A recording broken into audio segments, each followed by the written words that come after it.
Taxes seem to get higher every year, and this year is no different. It's hard to believe, but recent studies show we are paying almost half our income to the Liberal government. This is because over the last 8 years, Trudeau's government has increased taxes so significantly that many Canadians are unable to cope with the burden.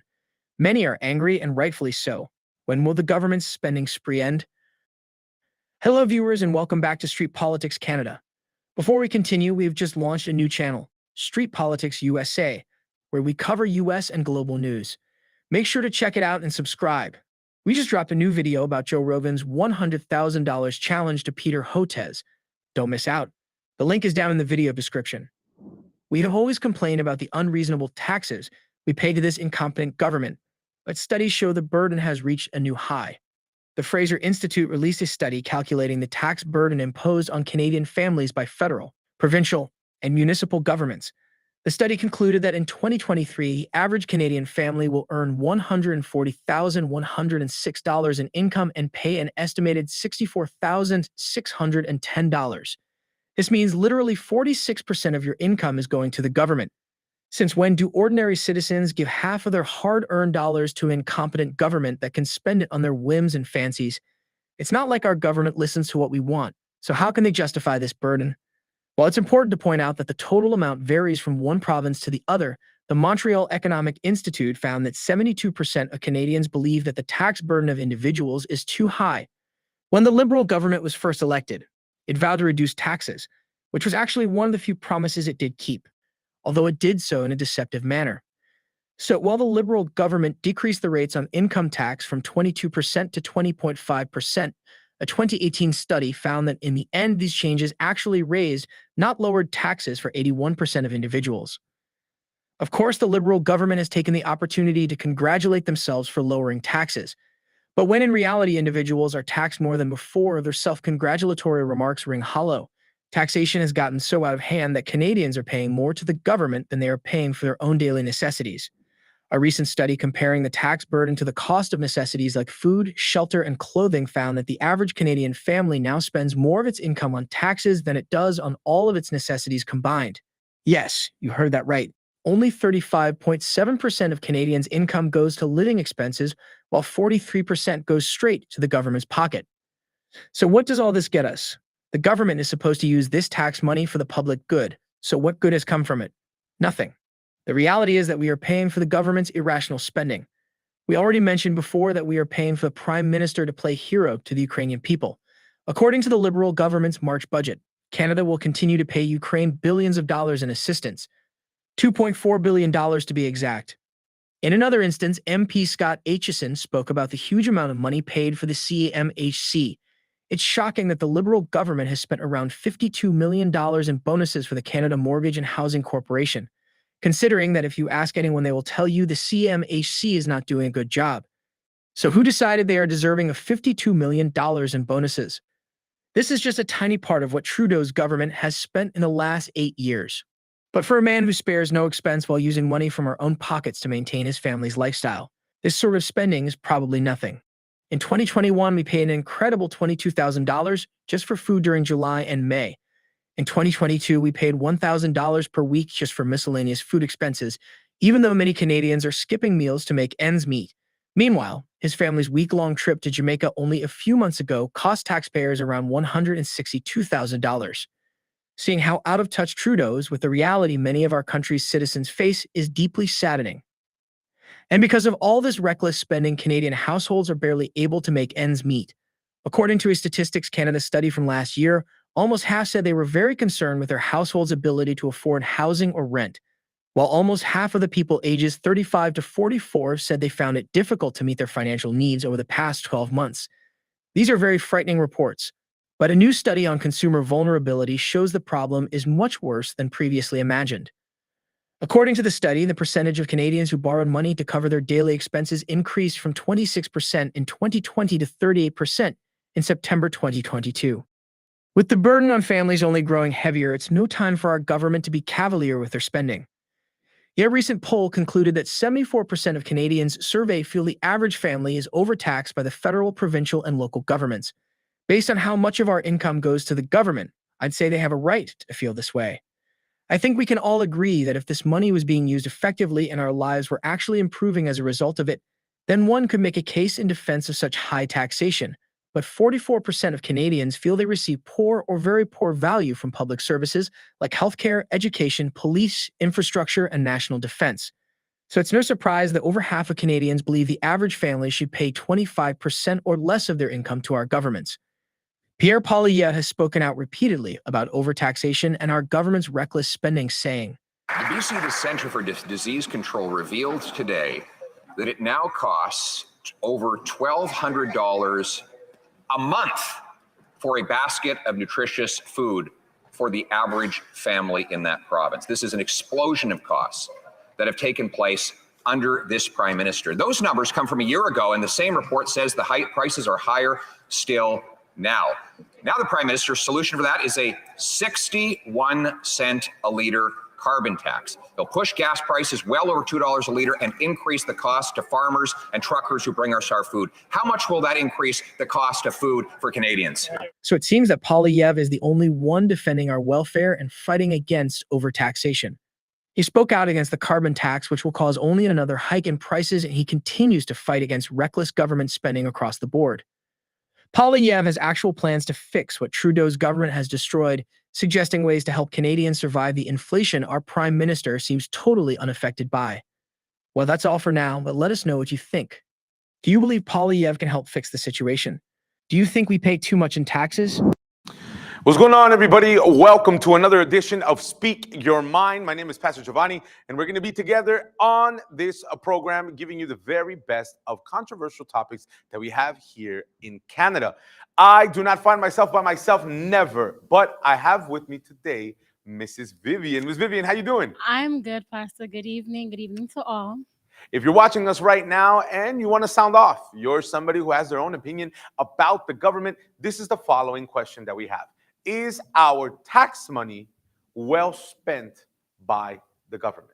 And if you don't know, Ms. Vivian, for this person who's watching us, tax money, our tax money goes to fund different things like funding the police, funding parks, schools. Our tax money goes to a lot of things that help out in the community.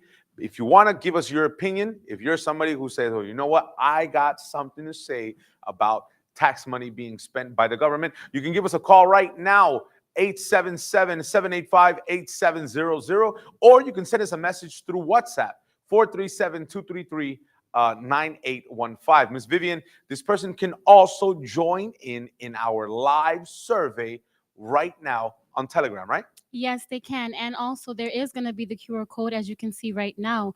We actually do have this poll going on, and we have so far where it says, yes, every day we can see tax money well spent.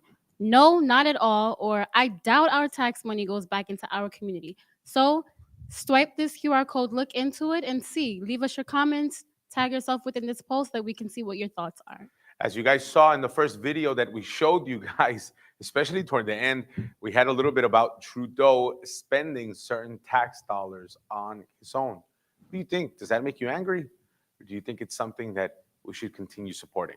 You guys who are watching us here in Toronto, Vancouver, Winnipeg, whatever province here in Canada, if you guys want to sound off, you have that opportunity. I want to show you guys this following video about Trudeau calling conservatives cold-hearted during a fiery debate on inflation. We'll be right back. Conservatives are the only ones protecting pensions and employment insurance against the inflation that is eating up the paychecks and the benefits of Canadians. Now, the finance minister is suddenly pretending to agree with me on all of this. She sent a memo that's since been leaked in which she says that her ministers will have to find savings to match any new spending in the fall economic update. It's not clear whether the Prime Minister got the memo. He still wants to continue to pour inflationary fuel on the fire with more spending still. Will he listen to his finance minister, who's started to listen to conservatives, and cap spending and taxes? The Right Honourable Prime Minister. The only cold-hearted conservatives would imagine and describe sending kids who otherwise can't afford to go to the dentist as pouring fuel on inflationary fires. Only conservative politicians would consider that giving targeted support for low-income Canadians to help pay for their rent would be pouring inflationary fuel on the fire. Mr. Speaker, inflation is a global phenomenon right now. We've moved forward with targeted supports for families that'll make a meaningful difference. Unfortunately, the Conservatives, for all their rhetoric, stand in opposition to help for families. The Leader of the Opposition. We stand in opposition to the policies that have sent 1.5 million Canadians to the food bank in a single month. We oppose a record credit card debt on which the Prime Minister's policies are now driving up interest rates. We oppose policies that have forced 1 in 5 families to skip meals because they can't afford food. You want to talk about cold-hearted? This is the guy that wants to triple the carbon tax on home heating when bills are expected already to have gone up 100%. Why won't he cancel that cold-hearted plan and cap taxes? The Right Honourable Prime Minister.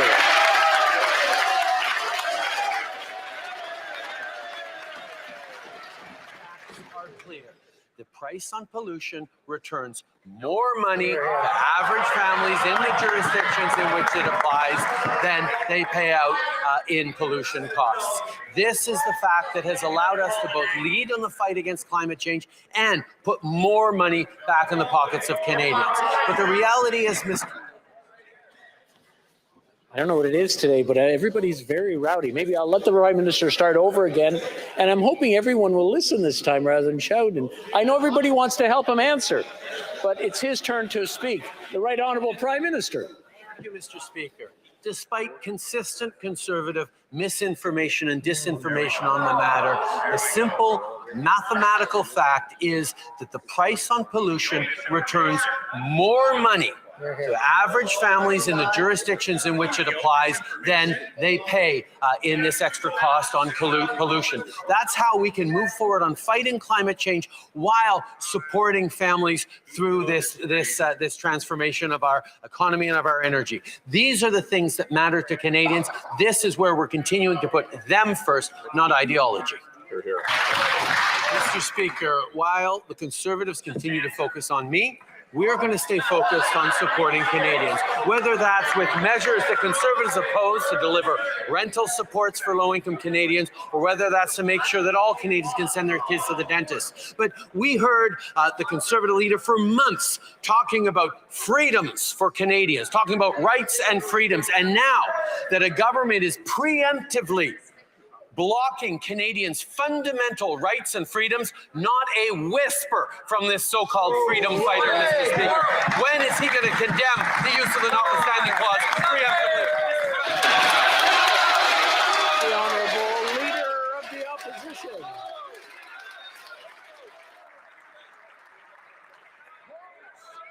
Nice try.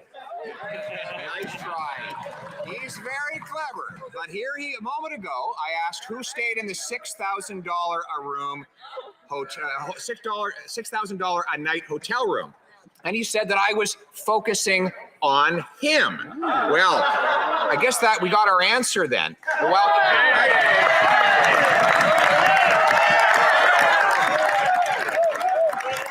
it's clear that he wanted to talk about anything else to avoid taking blame for having spent that money on himself while the Canadians are suffering. Can he confirm it was him that had that night?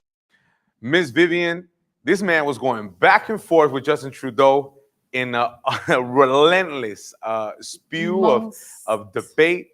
What would you have done in that situation? Most definitely. If it was me being Trudeau, kind of would have been shook because it seems like everyone is against him. So it's he gonna tried be to come back. one. He even, my man even said, that was a nice try. If you guys have an opinion about our topic today, do you think our tax money is well spent here in Canada? I think we have a phone call now. Again, if you want to call, you can definitely do so. 877-785-8700. Let's see if we can connect the phone call now. Hello, can you hear me? Joshua? Yes. How you doing, Joshua? Good? Yes, I'm good. How are you? Good, good. Joshua, we're asking everybody the following question about taxes, especially here in Canada. Do you think that our tax money that supposedly is going to be used for schools, parks, the police, military, do you think our tax money is being well spent in the government? Well, all right. So actually, I think our tax dollars are somewhat well used here in Canada because, well, like you just mentioned, we have nice roads. We have, well, where I live right now, we have properly maintained parks for children that play in every single day.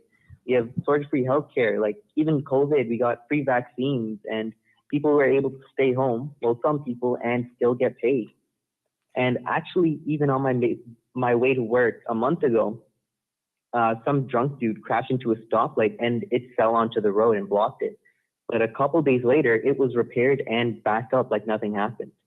Not to mention, students can get free grants and stuff by the government that help pay for their schooling each year.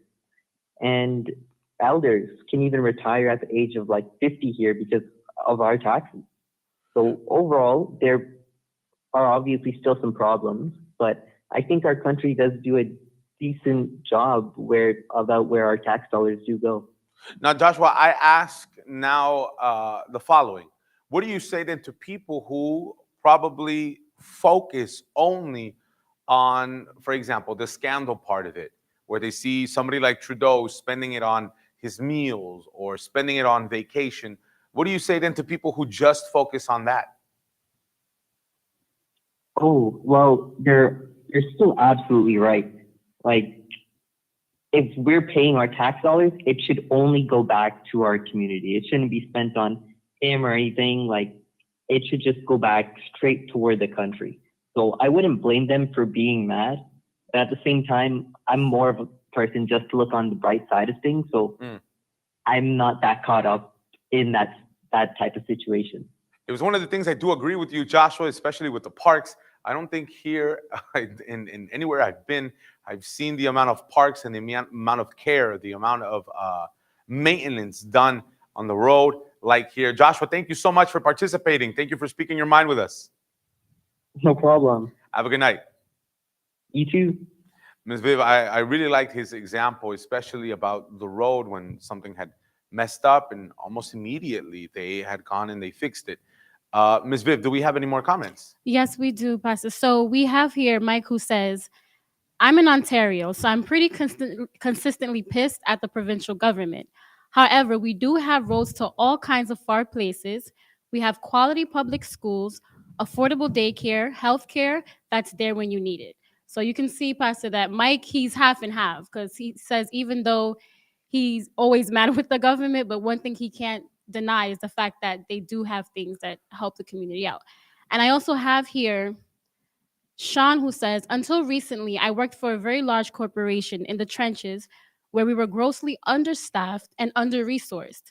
Probably the same thing in the government. Insufficient resources for healthcare, education, and endless wait time for services. On the other hand, the top executives were grossly overpaid.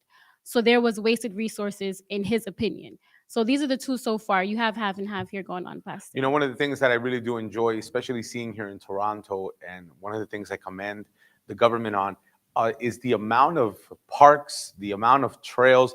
Ms. Vivian, the place that we come from does not have trails like this, does not have parks on every corner, but it does make the city that much smoother, and especially the commute. If you're watching us now and want to sound off, you can definitely give us a call, 877-785-8700, or through WhatsApp, 437-233-9815. I want to show you guys the following video about other party leaders who were obviously critical of Trudeau's government plan. But then again, who isn't? We'll be right back. Today's budget by the costly coalition of the NDP and Liberals is a full frontal attack on the paychecks of hardworking Canadians. It equals $4,200 per family in new government spending. That's more inflation, more taxes, and more costs for everyday people. There's no common sense. We asked for three things. The government should have brought home lower prices by eliminating inflationary deficits and carbon taxes.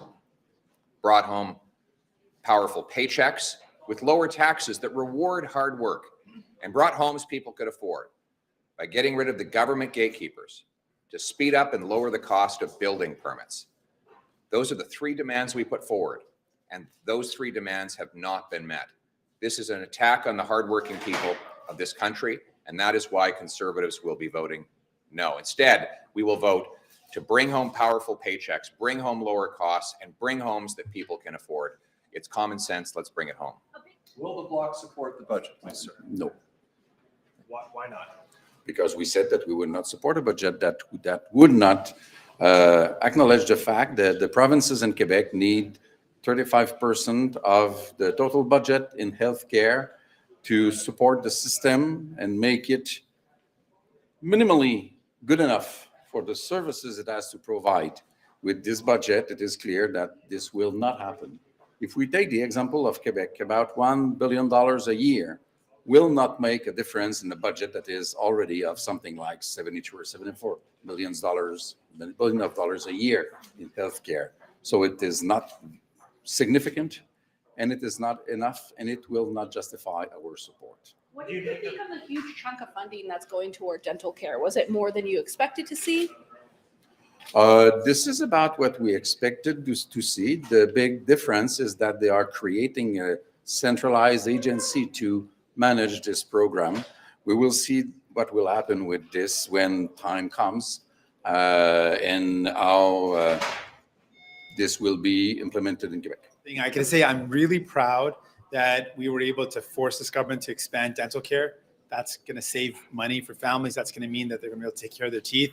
It's the biggest expansion of our healthcare system in a generation. It's truly going to be life-changing, and it's something that we're really proud of.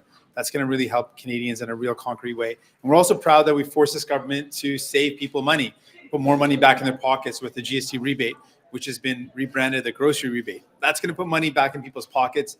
It's something that's going to make a difference in people's lives. And we're proud that we're able to do that. We're proud that we're, for the first time ever, able to connect government investments to good wages. That's never been there before, having those strings attached that we're going to give supports and incentives to tackle the climate crisis only if there's guarantees for good wages, good pay, and support for union jobs. Like, that's something that's never been done before, and we're proud of that. We're also, on a number of areas, not satisfied that this government hasn't responded to the urgency of the housing crisis, that they haven't put in place changes to EI, given that we're up against a recession. So there's things that we're not satisfied by, but we're very proud of the work that we've been able to do. So are you going to be supporting this budget is the big question. Yes, we'll be supporting the budget. We're going to be supporting the expansion of dental care. We're going to be supporting giving people some money back in their pockets, helping them save money. We're going to be supporting the good wages tied to investments. We're going to be supporting the relief that Canadians deserve and that we force this government to deliver. In a couple of minutes, we're going to go and see what the streets of Toronto had to say about this matter. But Ms. Vivian, do we have any more comments? Yes, sir, we do. So we have Joe here who says, I pay my taxes fair and square, no tricks, no loopholes, yet every year I'm harassed by the CRA for what I imagine is them thinking they can get more out of me. One time they delayed $100K worth of returns of mine for a whole year. They also keep asking for reductant paperwork, for which I end up paying more to my account. And we have here Trisha who says, Canada has issues, weather and tax being top of my list, but it's my home. I like living and spending here, but sometimes I feel like a fool for staying here. You can give us a call right now, and you can join our survey. In a little bit, we're going to be giving you guys the results. The QR code is going to be at the bottom of your screen. You go to your phone, you go to the camera, you scan, and the application Telegram should pop up. You can cast your vote right there on the question that we're asking. Is our tax money being well spent? Let's go to this following video about the opinions of people on the street of Toronto. The interviews that we have, we went outside and we asked people what they thought about their tax money being spent. We'll be back.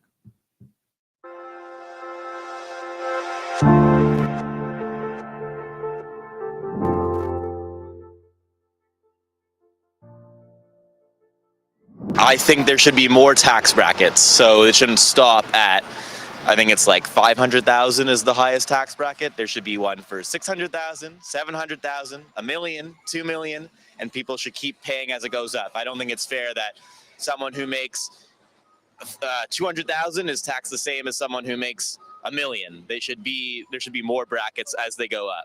Fair. Well, with so many projects delayed, I really don't think so. There's so much to do, like there's so much transit to build, so many buildings to finish, but no one's really finishing it. But you have all the money in the world. Yeah, I think we pay too much taxes. For one of the reasons is it's not being spent correctly, right? Like personally, I believe the carbon tax is a scam. You know, it's like it's not going to change the weather. The climate's going to change. If it's going to change, you're not stopping it, right? Yeah, no, I think it's not being spent properly because we got people hungry, we got people living in the street, we got high rents. And that's just my opinion. I just think, the tax system is, it's out of control. Not really. I think it's misunderstood for what it's trying to accomplish. I think it's mismanaged, and I think it's a little bit manipulated. I don't think it's currently fair for everyday, regular Canadians or citizens. Do you agree with the government spending? That's a tough question. I mean, I'm sure there are some things that I would like their spending on, but I can definitely say there are some things I'd like them to spend more on and change their priorities. Sure. Not really. They just be better. It's like, I know you go around town, especially if you're a part of the East End, like Scarborough area, you're suffering there because there's hardly anything for you. No grocery stores, hardly any, I should say. And just, it's harder to get around now since the derailment of Line 3. So I don't think they're doing it fast enough for everybody that needs it, because you could lose a job just one day from being late. Not really, no. I think, again, they're mismanaged and misappropriated by mostly incompetent people, corrupt, crooked, whatever you want to call it. But it's if it was being done right, you'd notice a difference. It's being done wrong. So, What program or services do you think need more funding? We got to fund the TTC. We got to get more lines going. The lines that are running have to run more and more frequent. Toronto wants to be a world-class city. They should look to world-class cities across the world that have their subways running 24/7. We should do that too. Definitely any sort of community service, food banks, ODSP, OW, places and organizations like these. Because if you're on disability, because of sickness or injury, it's hard paying rent and getting groceries all at the same time. And some of these people just can never get a job. It's sad. So what can you do? Youth entrepreneurial education over pretty much anything. I think the school system is kind of backwards as well, same with a lot of other systems, but I feel that we should actually help build and develop and grow the youth's minds of today to be self-starters and to be their own entity, basically. Do you think the taxes should be reduced or increased? I want to say reduced, but unfortunately I do feel it might have to be increased, or I think there has to be a restructuring of the system of taxes, or at least the system of sustaining and maintaining a society, which I think taxes was supposed to be the original option, but I don't think it is what it's doing. Definitely reduced. If nothing's being done, why pay more for nothing, basically?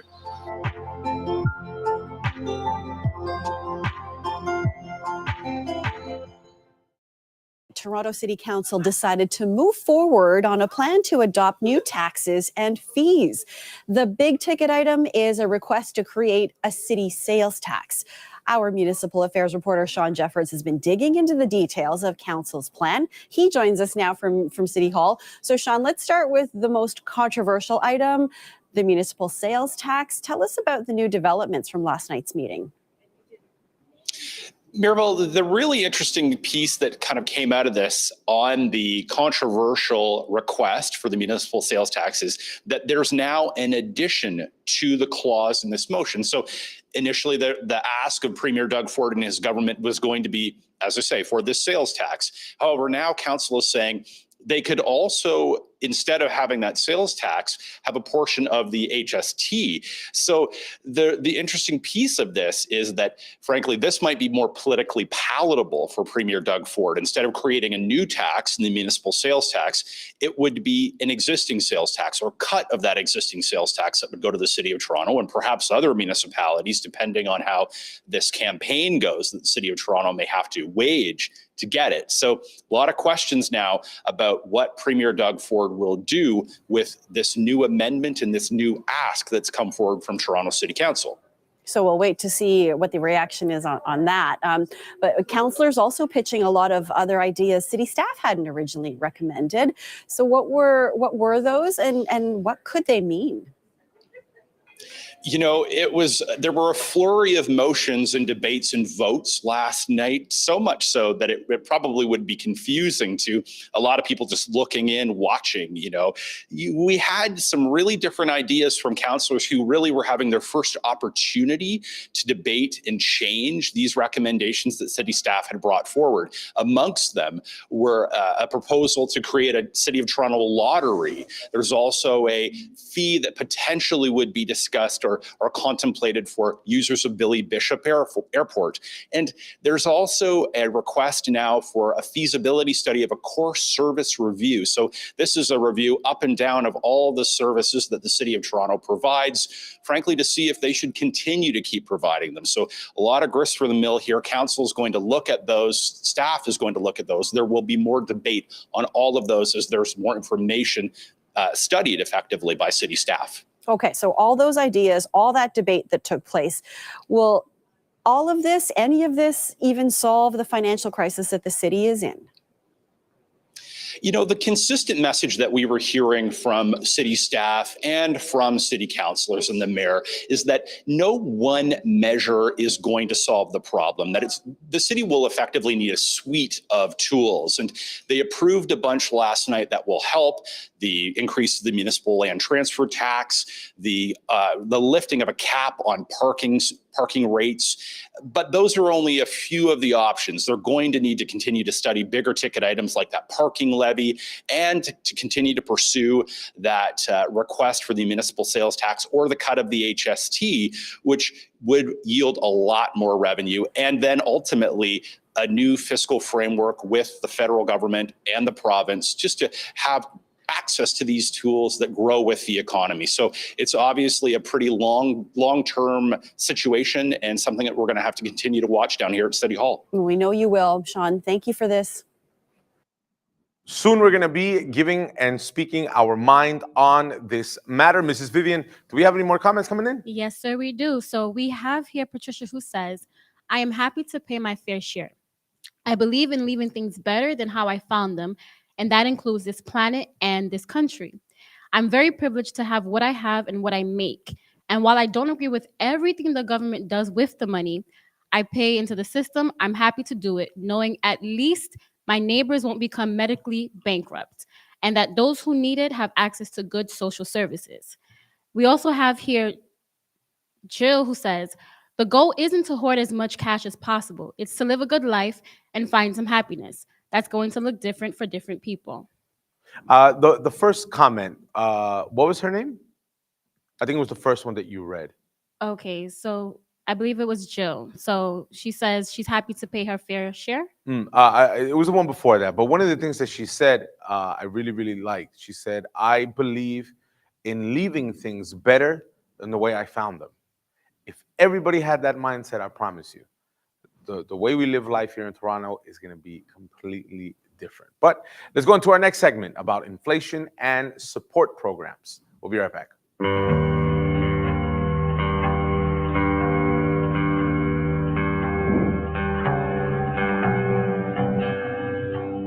Conservative leader Pierre Poilievre criticizes Trudeau's government for high inflation as Trudeau defends government spending, stating that it isn't hindering economic growth or contributing to inflation. While Poilievre emphasizes the issue of high inflation, Trudeau repeatedly highlights the importance of social support programs and accuses the Conservative Party of reducing them. The former Liberal Premier of Nova Scotia, Stephen McNeil, said deficits are causing inflation. The former Liberal Finance Minister and Deputy Prime Minister, John Manley, says that this Prime Minister's deficits are like putting his foot on the inflationary gas pedal. Even the Deputy Prime Minister at present has said that inflation is caused by deficits. So will the Prime Minister finally table a plan to balance the budget so we can bring down inflation and interest rates? You're right, Honourable Prime Minister. Mr. Speaker, we know how much the Leader of the Opposition has asked us to trust independent experts and not Liberals on various issues of importance. We disagree. We think Liberals have important things to say. But if he's looking for a strong independent voice, look no further than the Governor of the Bank of Canada, who recently confirmed that government spending is not, quote, contributing to the slowing of the economy, nor is it, quote, standing in the way of getting inflation back to target. We continue to invest in supporting Canadians in targeted ways, while Conservatives continue to talk about cuts to programs and services. The Honourable Leader of the Opposition. Well, Mr. Speaker, if he doesn't trust Liberals on the economy, why should anybody else? It was, in fact, his own finance minister who just weeks before she introduced her budget said that deficits are like pouring gas on the inflationary fire. Then weeks later, she introduced $60 billion, or $4,200 per family, of brand new gas on that fire. Mr. Speaker, our children are screaming because of the debt that they're going to inherit from this government. Will the Prime Minister act responsibly, introduce a plan to balance the budget to bring down inflation and interest rates? The Right Honourable Prime Minister. Mr. Speaker, the finance minister said that, and then she brought in a responsible, fiscally sound budget that continues to contribute. And I know they don't like it because it gets in the way of a good political argument, but if you look at the facts, Mr. Speaker, we have the lowest deficit in the G7, the best debt to GDP ratio, and we preserved our AAA credit rating while being there to support Canadians who needed it in targeted, non-inflationary ways. While the Conservatives continue to propose cuts in programs, cuts in help for Canadians, cuts to services, we'll continue to be there in a way that continues to fight inflation and support Canadians. The Honourable Leader of the Opposition. Prime Minister's inflationary spending binge caused the price of everything to go up. All that spending and all that money he flooded into the financial system bid up housing prices. They doubled, leading to the most expensive housing prices in the G7. It now takes 25 years for the average family in Toronto to save for a down payment. Used to be able to pay off an entire mortgage in that time period. It takes roughly 90% of a Vancouver family's monthly income to pay the average monthly mortgage. Will the Prime Minister balance the budget to bring down inflation and interest rates so that Canadians don't lose their homes? The Right Honourable Prime Minister. If the Leader of the Opposition was serious about housing, he would have supported our housing investments. Instead, he's focused on cutting services, picking fights with municipalities, and protecting wealthy landlords. On this side, our plan includes collaborating with municipalities, including investing $4 billion to fast-track new housing approvals to create 100,000 new homes, tying infrastructure investments to housing, helping Canadians save up for their first home, providing support for low-income renters, and converting surplus federal lands to affordable housing.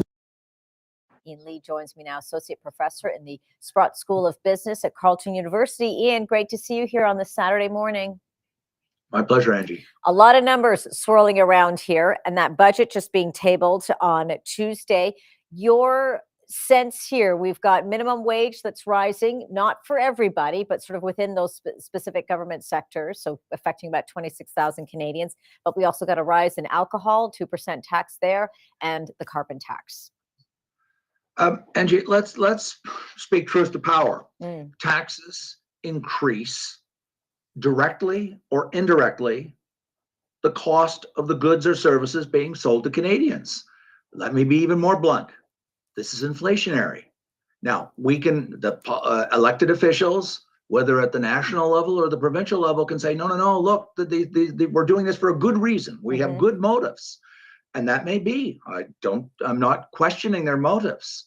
I'm talking about the consequences or the outcome, not their psychological motives or intent. And these price increases at a time when inflation is far beyond the 2% target of the Bank of Canada are not going to help putting that inflation genie back in the bottle. And so that's the takeaway. And again, government can say, well, we need the money. Okay, fair enough. But let's call it what it is. This is going to exacerbate inflation in Canada. Could the government have balanced it out better and say, for example, okay, well, we know we've talked about the carbon tax rising. That's something that we needed to do. We know that the alcohol tax, rather than going from 6.3%, it's now 2%. So we've helped you out there. But in that budget that was presented on Tuesday, could they have balanced it out to say, with this, we need to get the money from here, but on this side here to balance things out, we're going to provide more support for Canadians. There is the grocery rebate, but some have argued that's not going to be enough.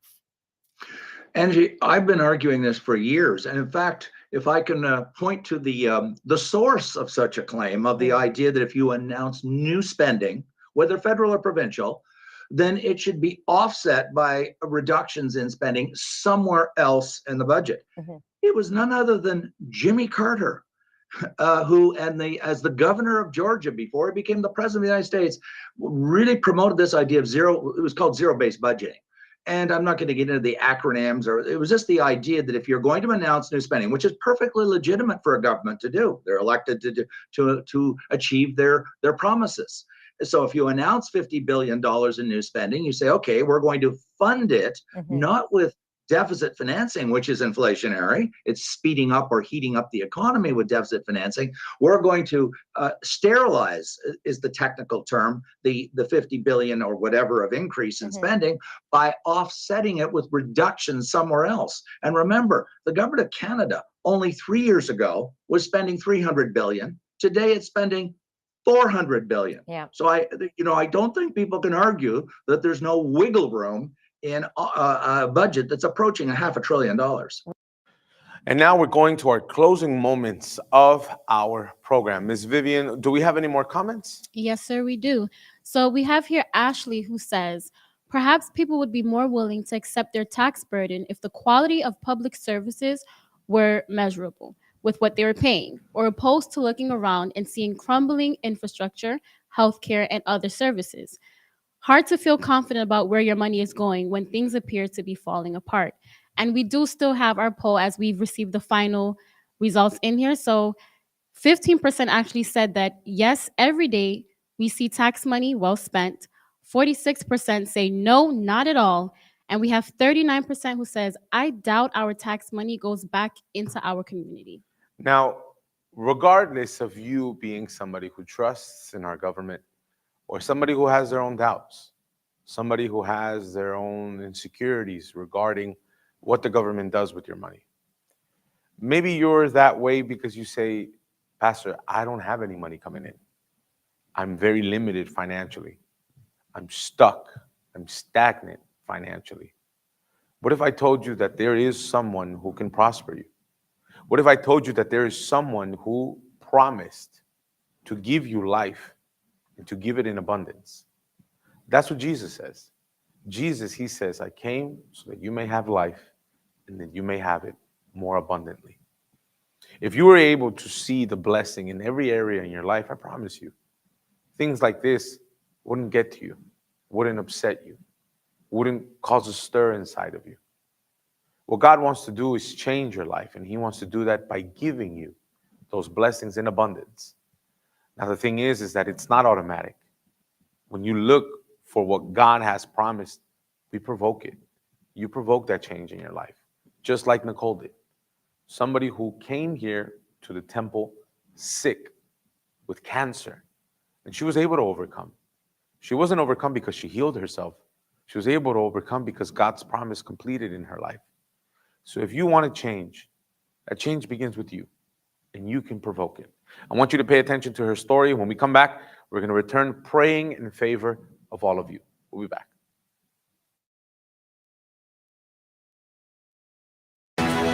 supernatural faith, obedience I was able to drink the blessed water. made their miracle possible. My name is Nicole Peters, and I'm 44 years old. 21 years ago, after giving birth to my daughter, 10 months after, I was diagnosed with ovarian cancer. And my whole world was turned upside down.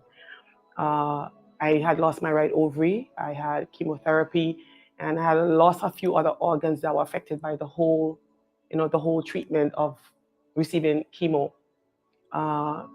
During that time, I was in and out of the hospital like multiple times a year, like almost every 2 weeks I was in and out of the hospital, getting treatments, having surgeries, unnecessary surgeries.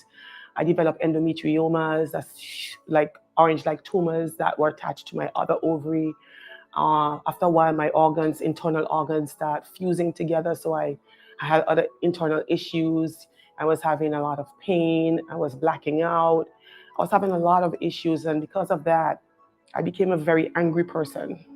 4 years ago, the doctors, when I went to do my follow-up, they told me there was nothing more they can do for me. They practically tell me to go home and bury myself. There was nothing more they can do for me. They didn't say it was a year. They just told me, prepare myself to die. So one Saturday, I left the house. Some people were there evangelizing. Bishop, he motioned me to come over to him because I was crying, of course, and he asked me what happened when I was crying, if I wanted to receive a prayer, and I said yes. And I told him the situation, and he challenged me. He told me to come to church the next day, that nothing's impossible with God, and God has all the answers. And he told me to bring my daughter as well, and I did, so I obeyed. He gave me the spiritual treatment, and he taught me how to use my faith. So I came, and he challenged me. He said, "I'm going to challenge you. You're going to use the spiritual treatment, and you're going to use your faith, because if you use your faith, it's impossible for God not to honor you." And I did exactly what he told me to do. I had an appointment 2 weeks after, and the doctor needed to do a checkup. They needed to see if they can try and assist me at least to separate some of my organs, because I was blacking out a lot. And so, they had to do the preliminary. They had to do some tests before they do the surgery. So I went and I did the test, and she said she'll get back to me in a few days. And she did. In a few days, she called me and she said she needed me to come in. And when I went in, she told me she don't know what happened. They can't find the cancer. And all my organs had somehow miraculously separated on their own. And it seems like everything was fine. After my healing, I kept coming to the church. I got baptized in water. Somebody advised me to start to seek the Holy Spirit, because without it, it makes no sense. So I started doing that when I surrendered everything to God. And in that moment, I received peace. It was one of those moments where you literally cannot explain, because it's overwhelming. It's joy, it's peace. I was crying at the same time, but there was an assurance I've never had in my entire life before, because I had been through a lot, and I knew that God was with me. And that's my biggest testimony, apart from being healed, to receive the Holy Spirit. Today, I'm a happier person. Things don't bother me like they used to. I am still very much healed. The doctors were telling me the other day they don't know how it happened. My body is intact, like a 20-year-old, and I'm happy about that to this day. I'm not angry anymore. I'm not confrontational anymore. I'm actually very much at peace, and that's what really matters, because for a long, long time, I had no peace. For 17 years, in and out of the hospitals, having multiple surgeries, 7 surgeries, having told this, removing endometriomas and their tumors. It's a lot. You who are out there, I know life may seem overwhelming, and you might be sick and in a lot of pain, and you feel like you have no way out.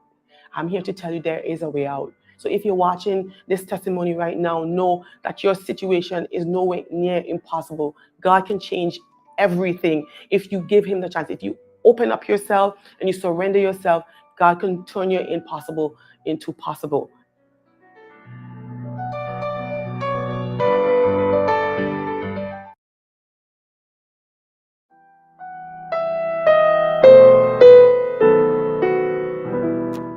Lift up my eyes to the hills, does my help come? My help comes from my Lord, who made heaven and earth. He won't let my foot be moved. He who keeps me is the Lord, the one who keeps Israel. Will neither slumber nor sleep.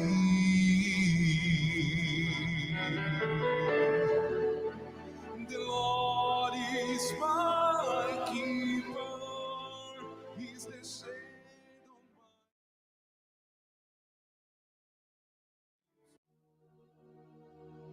Prepare a glass of water or get closer to your television screen. At this moment, we will have a special prayer to your name. My God, in Jesus' name, we enter in your presence together with this person who's watching us for the first time, wherever our image is being received, whether it be on Facebook, YouTube, or Tuber, whether this person's at work right now or in the hospital. And maybe inside of them, what they've been noticing is missing is life. What they've been missing is that excitement, is that happiness.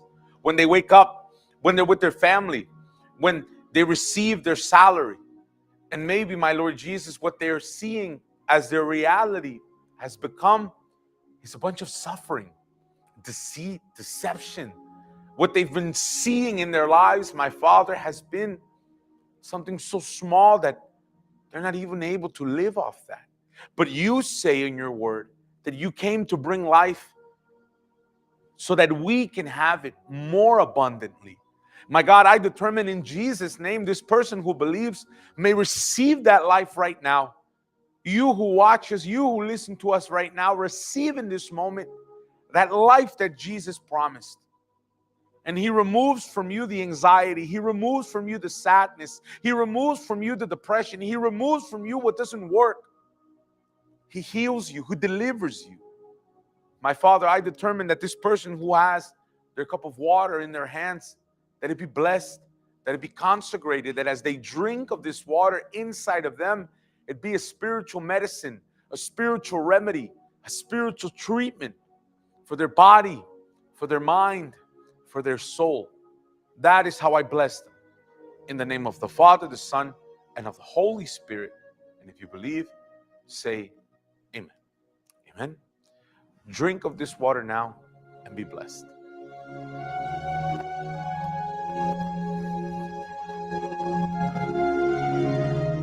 (2420) Dufferin Street here in Toronto. We're going to put the images now of how our temple looks on the outside. You can take the 29 bus or the 929 bus, and you're going to end up right there. We're on the corner of Bowie Avenue and Dufferin Street, about a block and a half. We have Eglinton Avenue. You guys have the opportunity to park your cars. We have a nursery for the children so that you can see how God is working in the lives of so many people today. 2420 Dufferin Street this Sunday at 10 o'clock in the morning. You are our special invite in our gathering of faith and miracles. We hope to see you. God bless you. Thank you.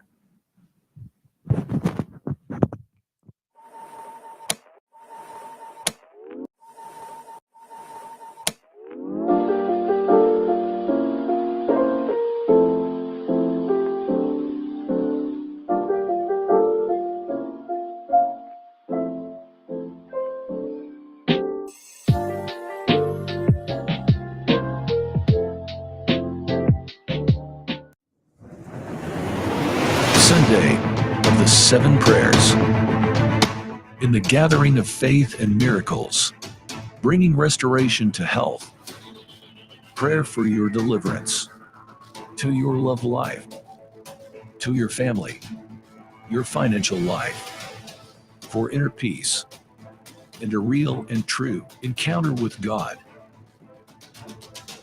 There are 7 prayers that will impact your life and destroy all your troubles. bringing new life in every way. Sunday of the Gathering of Faith and Miracles. Sunday at 10 a.m. 2420 Different Street, 1 block north of Eglinton Avenue, and at every university.